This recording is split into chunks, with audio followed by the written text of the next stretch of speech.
इच्छाधारी नागिन। जामपुर के गांव में एक शंकर भगवान का मंदिर था जो कई सालों पुराना था, पर जब भी कभी गांव पर कोई परेशानी आती उस मंदिर से एक रोशनी चारों तरफ फैल जाती और रोशनी इतनी तेज होती कि कोई भी उस रोशनी के सामने टिक नहीं पाता।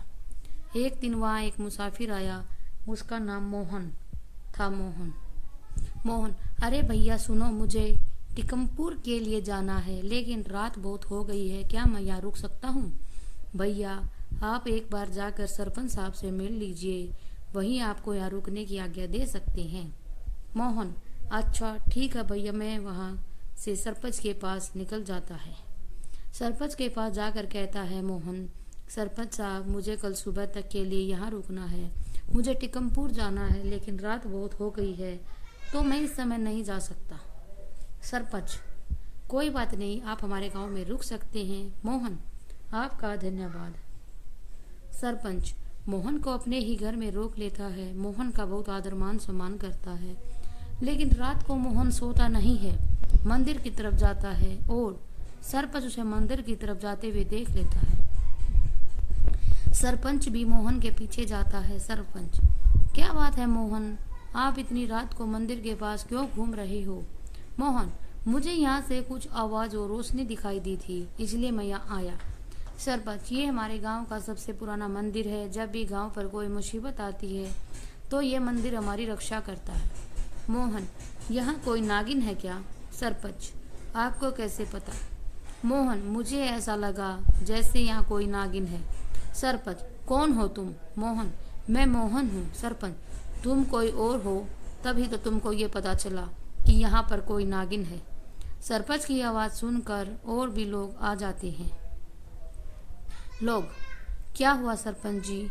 सरपंच, इसे हमने मेहमान समझकर अपने घर और गांव में रखा, लेकिन ये कोई साधारण इंसान नहीं है, इसे पता है यह नागिन है। मोहन, मैं सपेरा हूँ और मैं इस नागिन की तलाश में ही आया हूँ, मुझे किसी भी तरह ये इच्छाधारी नागिन चाहिए। सरपंच, इस इच्छाधारी नागिन को तुम यहाँ से नहीं ले जा सकते। इतने में इच्छाधारी नागिन सामने आती है। इच्छाधारी नागिन, क्यों आए हो तुम यहाँ? मोहन, मैं तुमको लेने के लिए आया हूँ, चलो मेरे साथ। इच्छाधारी नागिन, मोहन, मैं तुम्हारे साथ नहीं जाऊंगी और सालों से मैं यहाँ हूँ और मैं यहाँ से नहीं जा सकती। अगर तुम मेरे साथ नहीं चलोगी तो मैं ये पूरा गांव बर्बाद कर दूंगा। इतना कहते ही तेज हवा चलने लगती है, लोगों के घर टूटने लगते हैं।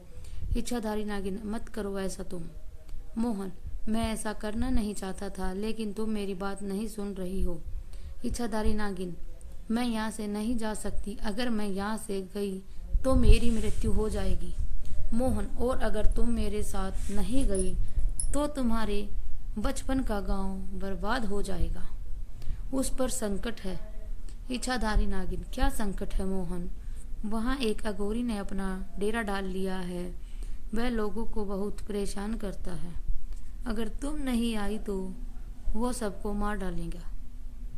सिर्फ तुम ही उससे लड़ सकती हो, वो शक्ति मेरे पास भी नहीं है जो तुम्हारे पास है। सरपंच, इच्छाधारी नागिन, तुम यहाँ से ही कुछ ऐसा करो कि उस अघोरी को सबक मिले। इच्छाधारी नागिन मंदिर में जाती है और वहाँ से 4 पत्थर उठाती है और उस पर अपने विष को ढालती है, उसे मोहन को देती है, कहती है कि इस पत्थर को अघोरी के उस कमंडल के पास रख देना, जिससे वह लोगों को शराब पिलाता है। अगर अघोरी के इरादे गलत होंगे तो उसकी श्री शक्तियाँ चली जाएंगी। मोहन वो पत्थर लेकर चला जाता है और जैसा इच्छाधारी नागिन ने बोला होता है वैसा ही वह करता है। मोहन, अघोरी, तुम लोगों को शराब पिलाना बंद कर दो, इससे गांव के लोगों की मौत हो रही है। अघोरी, तुम कौन होते हो मेरे बीच में बोलने वाले? मैं ऐसा ही करता रहूँगा। ऐसा बोलते ही अघोरी, ये मुझे क्या हो रहा है, कोई मुझे बचाओ, मेरी शक्तियाँ खत्म हो रही है, मैं कुछ भी नहीं कर पा रहा हूँ। अघोरी को लकवा हो जाता है और उसका शरीर नीला पड़ने लगता है, वह जमीन पर गिर जाता है। अघोरी, बचाओ बचाओ। मोहन, अघोरी, अब तुम साधारण इंसान हो, अब तुम हमारा कुछ नहीं बिगाड़ सकते, तुम्हारी एक गलती ने तुम्हारी सारी शक्तियाँ खत्म कर दी। इतने में नागिन की छाया सबको दिखाई देती है। इच्छाधारी नागिन, ये तुम्हारे कर्मों का फल है। मोहन ने तुमको पहले ही समझाया था अघोरी, मैंने अपने पैर पर खुद ही कुल्हाड़ी मार दी। नागिन, मुझे माफ़ कर दो, मुझे बचा लो, मेरी शक्तियाँ मुझे वापस कर दो। नागिन, मैं तुम्हारी जान बचा सकती हूँ, लेकिन तुम्हारी शक्तियाँ तुमको वापस नहीं दे सकती।